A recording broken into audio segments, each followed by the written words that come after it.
رکھ سکتے ہیں تو میرے بھائی ہمیں بتائیں کہ رات دن ہم اپنے مالک حقیقی کی کتنی نافرمانیاں کرتے ہیں، اپنے اللہ کی کتنی ہم نافرمانیاں کرتے ہیں۔ ایک دنیا دار مالک اگر ہو تو اس کی اتنی فکر ہمیں، اتنی پرواہ ہمیں، لیکن جو کائنات کا بشیرہ، جو کائنات کا مالک ہے، اس کی ہم کتنی نافرمانیاں کرتے ہیں۔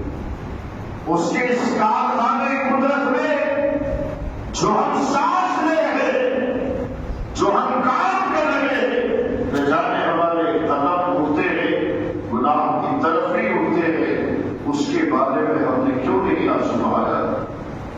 کتنی خامیاں بے خامیاں ہوتی ہیں، کبھی اس کے بارے میں ہم نے سوچا نہیں سوچتے، چونکہ ہماری عادت اپنی مصیبتوں پر آنسو بہانے کی ہو گئی، خدا کی نافرمانیوں کی، خدا کے خوف میں عادت ہماری آنسو بہانے کی نہ رہی۔ اگر یہ عادت آج بھی مسلم قوم میں پیدا ہو جائے تو یقین مانے کہ آج حالات خود بخود کروٹ لینے پر مجبور ہو جائیں گے، قوم مسلم کے حالات سدھرتے نظر آئیں گے، یہ ہمارے بچے سدھرتے ہوئے نظر آئے۔ کاش کہ خدا کے بارے میں کچھ خیال، اللہ کے بارے میں کچھ سوچ رکھے۔ ہم اللہ کے بارے میں کیا سوچتے ہیں کہ وہ ہمیں کھلاتا، ہمیں پلاتا، بس یہی سوچ رکھتے، لیکن یہ نہیں سوچتے کہ کھلاتا پلاتا تو ہے، مالک تو ہے، لیکن اس مالک کی ہم نافرمانی کرتے ہیں کہ فرما برداری کرتے ہیں۔ کتابوں کے اندر آیا اللہ سبحانہ و تعالیٰ اس کارخانے قدرت میں جہاں انسان ہے، وہاں جانور ہے، وہاں چرندے، وہاں پرندے، نباتات ہو، جمادات ہو، خشکی کے جانور ہو، تری کے جانور ہو، سب اللہ کی مخلوق میں سے انہیں جانوروں میں سے ایک جانور ایجاد ہے۔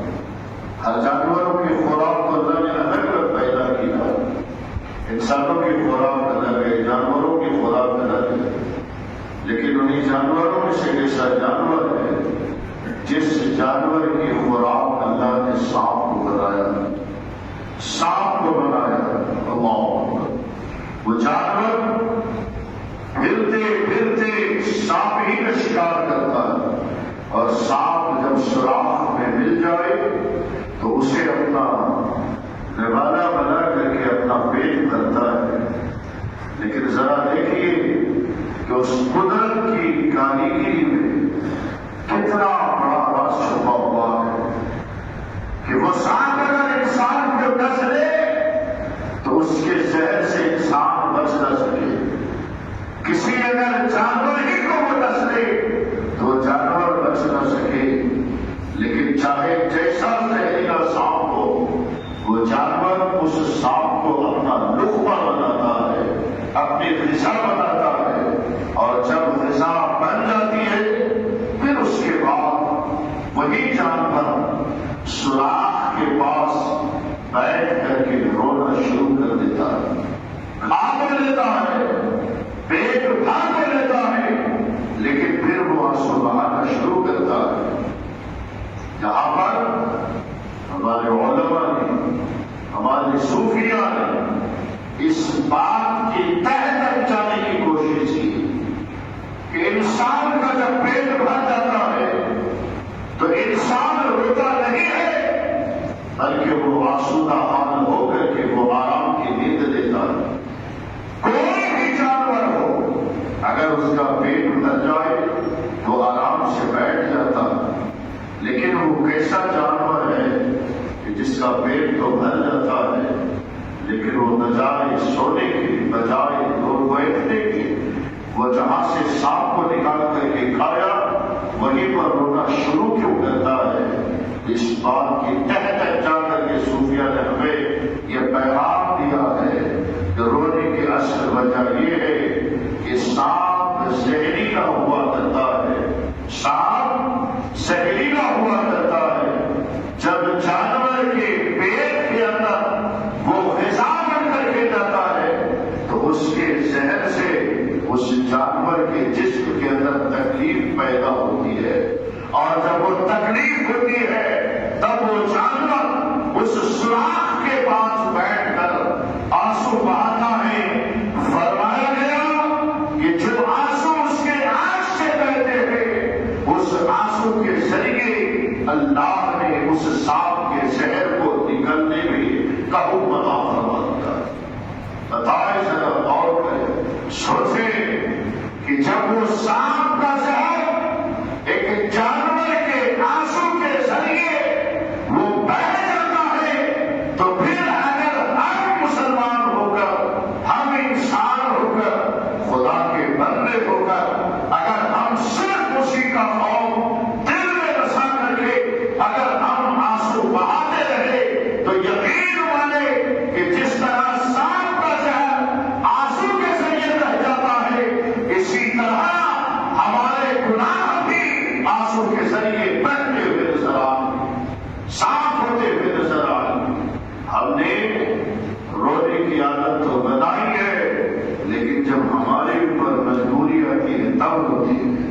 ہم نے اپنی غلطیوں پر رونے کی عادت نہیں بنائی، خدا کی نافرمانی کر کے ہم نے رونے کی عادت نہیں بنائی، خدا کے حکم کے خلاف کام کر کے ہم نے رونے کی عادت نہیں بنائی ہے۔ اگر یہ عادت ہمارے اندر آج بھی پیدا ہو جائے تو یقین مانے کہ آج بھی ہمارے حالات میں اللہ سبحانہ میں فرمائے گا، ہمارے سماج کے اندر ایک نیا انقلاب پیدا ہو جائے گا۔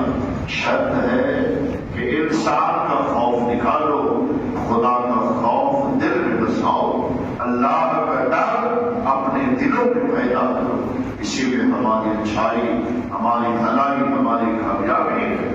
ہم کیا کرتے ہیں؟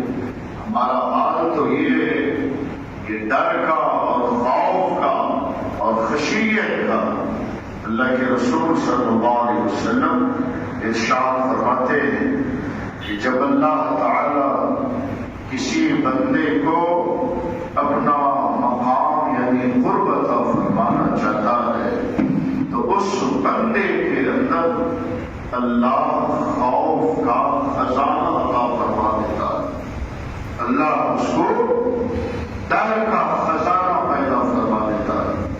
اب بتائیے، خزانہ تو بہت ہو گیا، ایک ہوتا ہے کروڑا، ایک ہوتا اس سے زیادہ، ایک ہوتا اس سے زیادہ، جہاں یہ سب مل کر کے جمع ہو جائے وہی خزانہ۔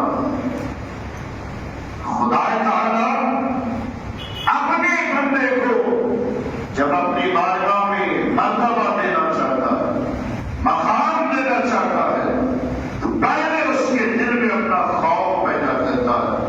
خوف ہی نہیں بلکہ خوف کا خزانہ پیدا فرما دیتا ہے۔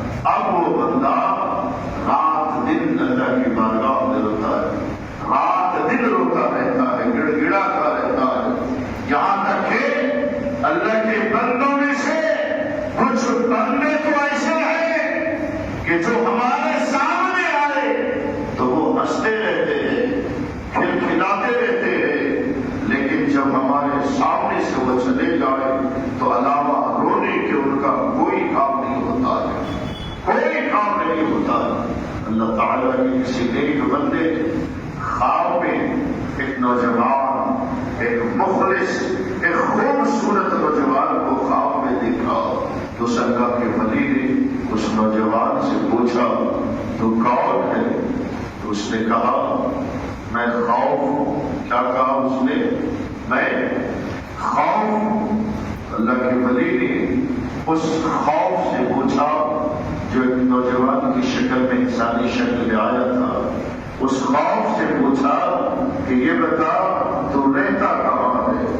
تو اس خوف نے کہا میں ہر رونے والی آنکھ میں رہتا ہوں اور جو انسان پریشان ہو اس کے دل میں رہتا ہوں۔ اللہ اکبر۔ بتائیے کہ خوف ہم انسان کا بھی رہتے ہیں میرے بھائی، لیکن وہی خوف ہے کہ جو نوجوان کی شکل میں آیا اور پوچھا گیا بتا تو رہتا کہاں ہے، تو خوف کہتا ہے میں رونے والے کی آنکھ میں رہتا ہوں، اور جو پریشان ہو اس کے دل میں رہتا. پھر وہی اللہ والے کہتے میں نے ایک کالی سیاہ عورت کو دیکھا اور اس سے پوچھا تو کون ہے؟ تو اس نے کہا میں ہنسی مذاق لاتا. اس نے ہنسی مذاق ہو. وہ اللہ والے خواب میں پوچھتے تو رہتی کہاں ہے؟ تو وہ عورت کہتی ہے کہ میں ہر اس انسان کے پاس رہتی ہوں جو عیش و عشرت ہنسی اور مذاق میں اپنی زندگی کو گزارتا ہے. اللہ اکبر. ہمیں ایسی زندگی سے کوئی فائدہ نہیں جو ہمیشہ عیش و عشرت میں گزر جائے, جو اللہ کو فراموش کر دے, اللہ کی یاد کو بھلا دے. ایسی زندگی سے کوئی فائدہ نہیں ہے, بلکہ زندگی وہ جیے کہ زندگی میں پل پل لمحہ لمحہ اللہ کی یاد میں اگر گزرتا رہے کرتا رہے تو وہ ہماری زندگی کا جینے کا اصل مقصد ہے. میرے بھائی, اللہ تعالیٰ کے بارگاہ میں دعا ہے پروردگار کی باتیں کہی گئی اس پر ہم کو اور ان سب کو عمل کرنے کی توفیق عطا فرما. یا رب